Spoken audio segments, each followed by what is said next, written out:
Hi friends, welcome back to my channel Manga Venkat vlogs అండి.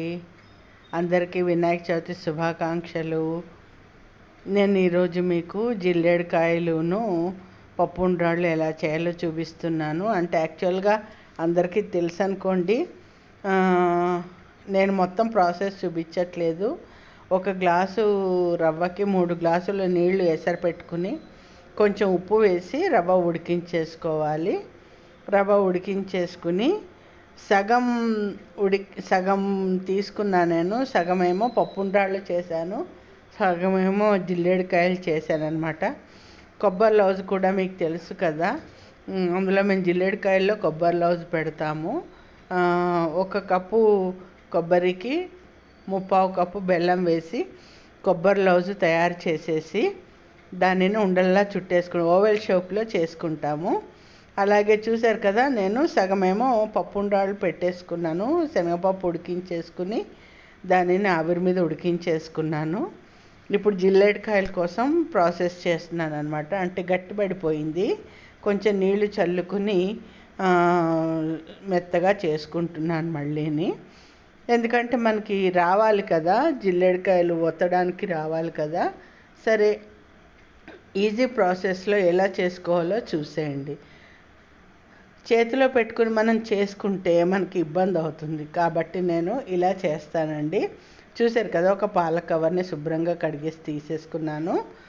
కొంచెం పెద్ద ముద్దనే రౌండ్గా అప్పంలాగా ఒత్తేసేసి అందులో ఈ మనం తయారు చేసుకున్న కొబ్బరి లౌజుని ఓవెల్ షేప్లో చేసుకున్నాం కదా పెట్టేసేసి, చూశారు కదా, మనకి ఇంకా చేతికి అంటుకోదన్నమాట, చక్కగా వచ్చేస్తుంది.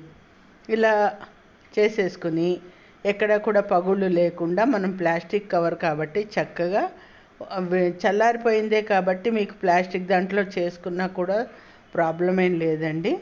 చూశారు కదా, ఇలాగా ఎక్కడైనా మనకి పగుళ్ళు కూడా లేకుండా అంతా కలిసేలాగా చక్కగా చేతితోటి చుట్టేసుకోవాలన్నమాట. మీకు అర్థమైంది కదా, చూస్తే మీకు అర్థమైపోతుంది. ఎక్కడా కూడా మీకు పగుళ్ళు అనేది రావన్నమాట.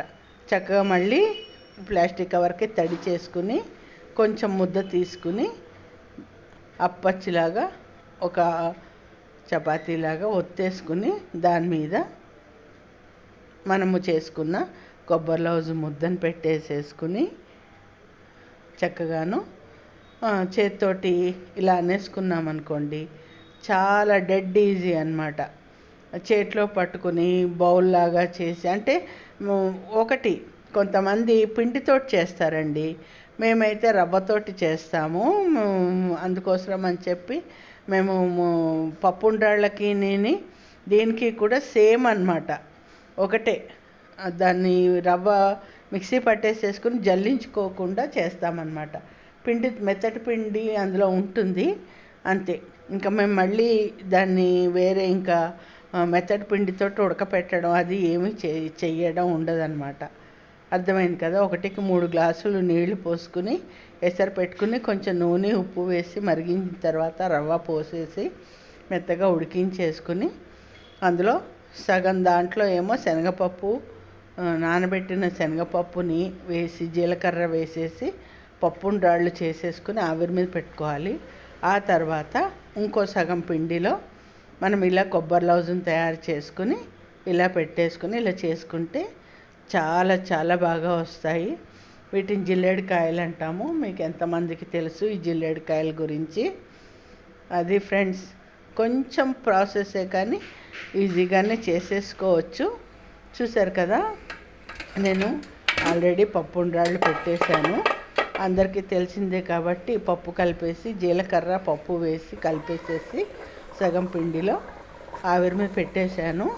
ఇవి తయారు చేసుకునే లోపు ఒక 10 నిమిషాలు ఆవిరి మీద పెట్టుకున్నాను. ఆ తర్వాత ఇవి తయారు చేసేసుకుని ఇవి కూడా ఒక 5 నిమిషాలు ఆవిరి మీద పెట్టుకుంటే జిల్లేడుకాయలు కూడా రెడీ. నచ్చాయా మీకు? నచ్చితే తప్పకుండా లైక్ చేయండి, షేర్ చేయండి, సబ్స్క్రైబ్ చేయండి. అలాగే కొత్తగా చూసేవాళ్ళు బెల్ ఐకాన్ ప్రెస్ చేస్తే పక్కన ఆల్ అనే ఆప్షన్ వస్తుంది, అది నొక్కారంటే నేను చేసే వీడియోస్ నోటిఫికేషన్స్ అన్నీ మీకు వస్తాయి. ఓకేనా ఫ్రెండ్స్, ఇలా నేను ముద్దపప్పు, కొబ్బరి పచ్చడి, ముక్కల పులుసు వండేసాను. కొబ్బరి పచ్చడి ఉండ్రాళ్ళలో నలుచుకోవడానికి ఉంటుందని. ఇద్దరమే కదా ఫ్రెండ్స్, ఇంకెక్కువ ఏం చేయలేదు. నచ్చిందా మీకు? నచ్చితే ఒక లైక్ ఇవ్వండి, అలాగే తప్పకుండా షేర్ చేయండి. Thank you. అలాగే మీరు ఎలా చేస్తారో అది కూడా కామెంట్లో తెలియచేయండి.